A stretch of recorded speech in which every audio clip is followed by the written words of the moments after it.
কারোর সাথে মিট করতে গেলে না ওই খালি হাতে যাওয়াটা আমার কিরকম একটা মান সম্মানে লাগে। উনি যখন আমাকে গিফট করছে আমি খালি হাতে গিফটটা নেবো, সেটা কেমন একটা লাগে আমার। সত্যি কথা বলতে ক্যামেরার সামনে আজ তোমাদের বলছি, এই হলো কেকটা। যেহেতু সকাল সকাল যাবো তো সেক্ষেত্রে কেকের দোকান খুলবে না কি জানি না, তাই আমি আগের দিন কম্পিউটার ক্লাস থেকে আসার সময় সন্ধ্যেবেলায় কিনে এনেছি। রাস্তার যে কী অবস্থা কি বলবো, মানে এরকম অবস্থায় মানে একদমই বেরোতে ইচ্ছা করে না, কিন্তু বেরোতে তো হবেই, বৃষ্টিকাল হোক আর যে কালই হোক না কেন। ব্লগ আরে আমি তো শাড়ি সেভাবে পরি না, কোনো অকেশন না থাকলে তো এই সুন্দর শাড়িটা দিয়েছে, এটা খুলে দেখাচ্ছি।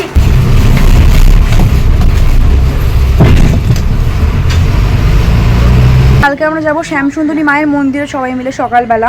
এবার কিভাবে যাব সেটাই হচ্ছে গিয়ে ভাবার বিষয়, তো দেখা যাক কি হয়।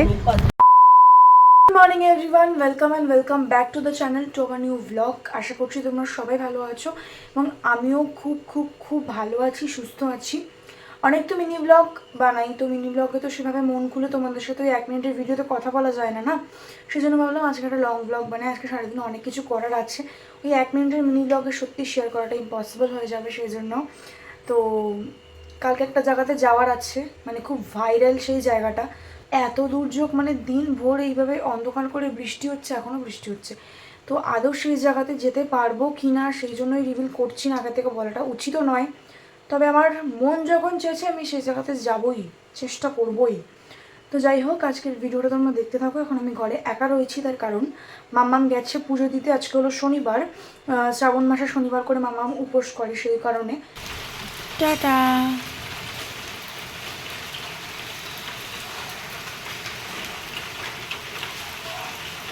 আমি ঘরের লাইটটা নিভিয়ে দিয়েছি, দেখো কি অবস্থা। বুঝতেই পারছো যে লাইটটা অফ করলে কি রকম লাগছে, মানে পুরো অন্ধকার। দিন ভোর খালি বৃষ্টি হয়ে চলেছে, এত বৃষ্টি আবার ভালো লাগে না আমার। দেখো বৃষ্টি হয়েই যাচ্ছে। দেখতেই পেলে কীরকম ওয়েদার। তো এখন আমি স্নান করতে যাচ্ছি, স্নানটা করিনি। এরকম ওয়েদার না প্রচণ্ড আমার ঠান্ডা লাগে, যাই হোক ঠান্ডা জল দিয়ে স্নানটা করতে হবে।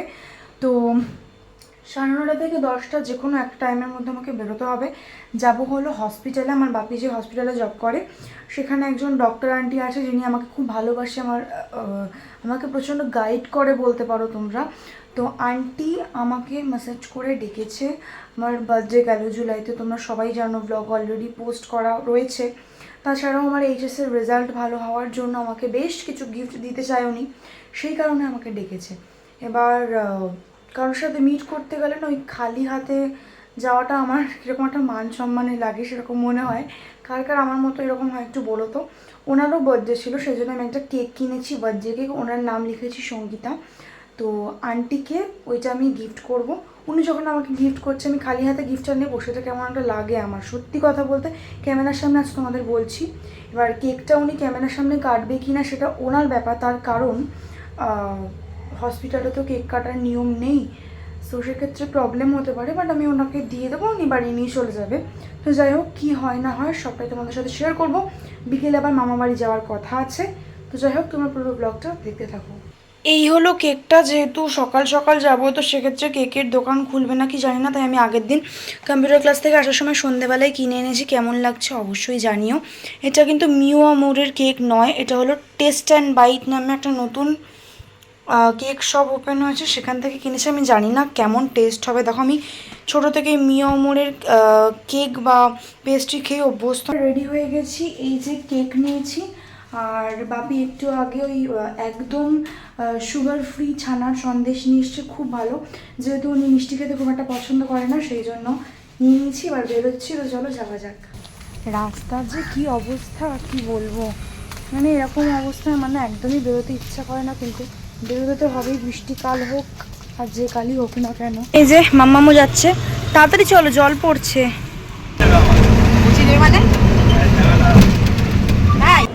সো আন্টি এখনো আসেনি, আমরা এই যে রুমের সামনে ওয়েট করছি। মানে রুমে আসেনি, আমি হসপিটালে চলে এসেছি। আর ব্লগ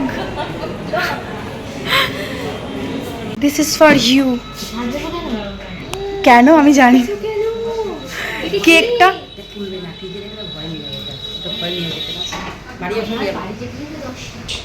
ওকে, থ্যাংক ইউ।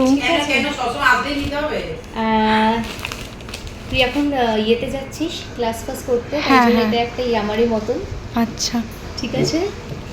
আর এনে এটা দেখে নে, এটা তোর জন্য। ওকে। ও বাড়ি চলে এসেছি, আর সঙ্গীতা আন্টি আবারও গিফট দিয়েছে ওনার কাছে, যখনই যায় উনি গিফট দেয়। তো প্রথমে দিয়েছে একটা সুন্দর শাড়ি, বলেছে এটা প্রথমে তুই পরবি, মানে তোর কলেজের ফ্রেশার্স পার্টির জন্য, তারপরে তোর মা পরবে। মানে আমি তো শাড়ি সেভাবে পরি না, কোনো অকেশন না থাকলে, তো এই সুন্দর শাড়িটা দিয়েছে। এটা খুলে দেখাচ্ছি একটু পরে, তার আগে বাকিগুলো দেখো। আর এটা কুর্তি দিয়েছে, মানে উনি একটা কুর্তি পরেছিল, সেই সেম কুর্তি, মানে কালারটা জাস্ট শুধু আলাদা। খুব সুন্দর কুর্তিটা, খুব কমফোর্টেবল। এটা কলেজের জন্য দিয়েছে, কলেজের ড্রেস আপ, আরও একটা নতুন ড্রেস হয়ে গেল। আচ্ছা, আর দিয়েছে একটা প্লাস্টিকের, আচ্ছা এর মধ্যে একটা সুন্দর ইয়াররিংস রয়েছে। একটু সামনে আসো, দেখো ইয়াররিংসটা প্রচণ্ডই সুন্দর, আমার কিন্তু খুবই পছন্দ হয়েছে। আর রয়েছে একটা নেল পলিশ, একটু দূরে যাও। আচ্ছা, মাম্মাম ক্যামেরা করছে। এবার শাড়িটা একটু খুলে দেখানো যাক, ঠিক আছে? দেখা যাচ্ছে তো? পুরো খুলবি না? আচ্ছা ঠিক আছে, পুরো খুলছি না, অল্পটুকু খুলে তোমাদের দেখাচ্ছি। শাড়িটার কালারটা প্রচণ্ডই সুন্দর, আমি সত্যি এটা ফ্রেশার্স পার্টিতে পরবো কলেজে। আমি আমাকে বলবো ফলস পিকও করে নিতে। দেখো শাড়িটা, এদিকে তুমি আসো সোজা, দেখো খুব সুন্দর শাড়িটা, খুব সুন্দর না শাড়িটা? যে অবশ্যই আমি পরবো, পরে আন্টিকে ফটোও পাঠাবো। খুব ভালো লেগেছে আমার শাড়িটা, থ্যাংক ইউ সো মাচ। শাড়িটা একটু ভালো করে দেখাই, এটা আই থিঙ্ক একটা বুটিকের, খুব সুন্দর কালেকশানটা। দেখো, আমি সত্যি এটা ফ্রেশার্স পার্টিতেই পরে যাব কলেজের, প্রচণ্ড ভালো লেগেছে। প্রথমে আমি পরে মানে এটাকে ইউজ করব ফার্স্ট একদম আমি পরবো বলেছে আমাকে, তারপরে মাম্মাম পরবে, মানে দুজনের জন্যই বলতে পারো। আর এই যে কুর্তির প্রিন্টটা খুব সুন্দর, আন্টিও এরকম একটা টপ পরেছিল। আর রয়েছে এই ইয়াররিংসটা, খুব সুন্দর ইয়াররিংসটা, এটা অবশ্যই পরবো। আর তার সাথে নেল পলিশ, আমি নেল পলিশ পরতে খুব ভালোবাসি, সেই কারণে।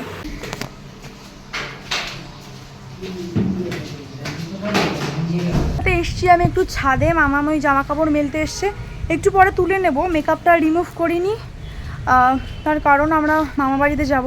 কটার সময় বেরোবো মামাম? 3টে সাড়ে 3টের সময় বেরোবো। যাওয়ারও একটা রিজন রয়েছে, সেটা হলো অনেক দিন ধরে ইউটিউবে ভাইরাল একটা মন্দির, শ্যামসুন্দরী মন্দির, মানিকতলার সুখিয়া স্ট্রিট। তোমরা হয়তো যারা এই ভিডিওটা দেখছো হয়তো তোমরা জেনে থাকবে। তো সেই মন্দিরটা প্রচণ্ড ভাইরাল হয়েছে, আমি অনেক দিন ধরে দেখছি। বাট সামহাও আমার 1 তারিখ, হ্যাঁ আগস্ট মাসের 1 তারিখ, তো যেদিনকে দুপুরবেলা কাঁদলাম, আগস্ট মাসের 1 তারিখ দুপুরবেলা ওই ভিডিও দেখতে দেখতে না হঠাৎ আমার মনটা কেমন একটা করে উঠলো, আর আমি হাও হাও করে কেঁদেও পর্যন্ত ফেলেছি। মামা বলছে তুই কাঁদছিস কেন, কোনো রিজন নেই, আমি না তোকে বকেছি, কাঁদছিস কেন? তাহলে আমার তখনই হঠাৎ মনে হলো যে না, আমার ওখানে যাওয়া উচিত।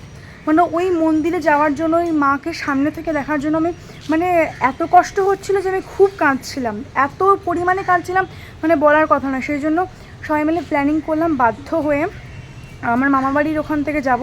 আজকে আমরা যাচ্ছি মামাবাড়িতে, কালকে সকালবেলা বেরোনোর প্ল্যানিং রয়েছে এখনও পর্যন্ত।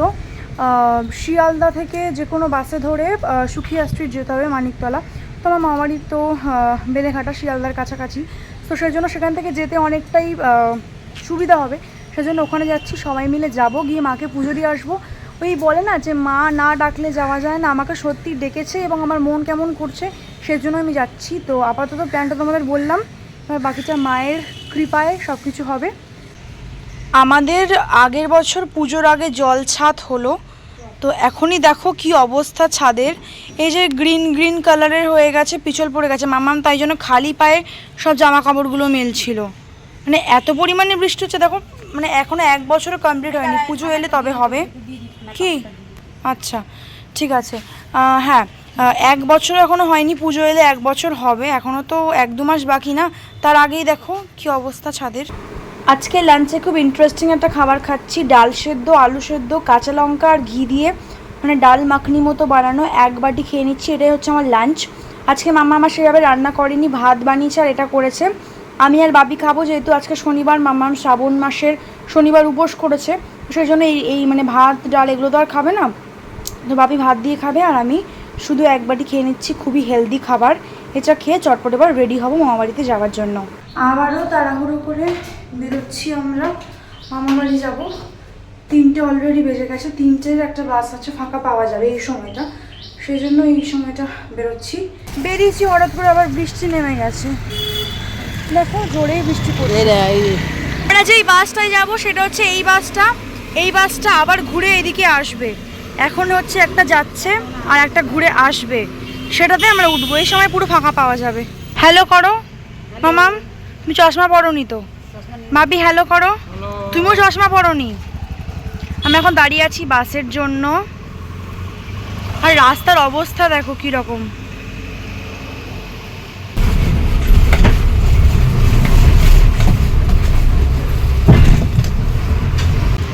চলে এসেছি মামার বাড়ির এখানে, আর হেঁটে হেঁটে যাচ্ছি।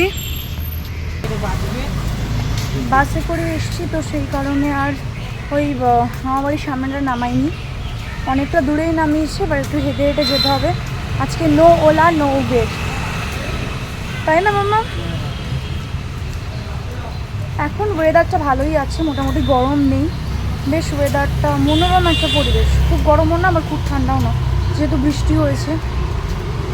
তো এখন মামাবাড়ি ছাদে চলে এসেছি। এখন যেহেতু আজকে শনিবার, সেই জন্য বড় ঠাকুরের পুজো হচ্ছে ছাদে, প্রতি শনিবার করে বড় ঠাকুরের পুজো হয়। এখন চিন্তা লেগে গেছে যে কালকে আমরা যাব শ্যামসুন্দরী মায়ের মন্দিরে সবাই মিলে সকালবেলা। এবার কীভাবে যাব সেটাই হচ্ছে গিয়ে ভাবার বিষয়। বড় মামাকে আমি বললাম যে মানিকতলাতে নেমে, মানে মানিকতলার সুখিয়া স্ট্রিটে গিয়ে সেখানে homeopathy hospital and medical college আছে, তার পাশের গলিটাই হলো শ্যামসুন্দরী মায়ের মন্দির। আর ব্যাপারটা হচ্ছে ওখানে গিয়ে খুঁজে পেতে হবে, সবাইকে জিজ্ঞাসা করতে হবে। এক্স্যাক্ট লোকেশান তো ওটাই বলা আছে, এবার খুঁজতে একটু টাইম লাগবে, তো দেখা যাক কি হয়। সবাই দাঁড়িয়ে পড়েছে। বাবা বড় ঠাকুর নামে হরি বল, হরি বল, হরি বল, বাবা বড় ঠাকুর নামে হরি বল। Please to like, comment, share and subscribe. আগামীকাল দেখা হচ্ছে তোমাদের সঙ্গে শ্যামসুন্দরী মায়ের ভিডিও নিয়ে।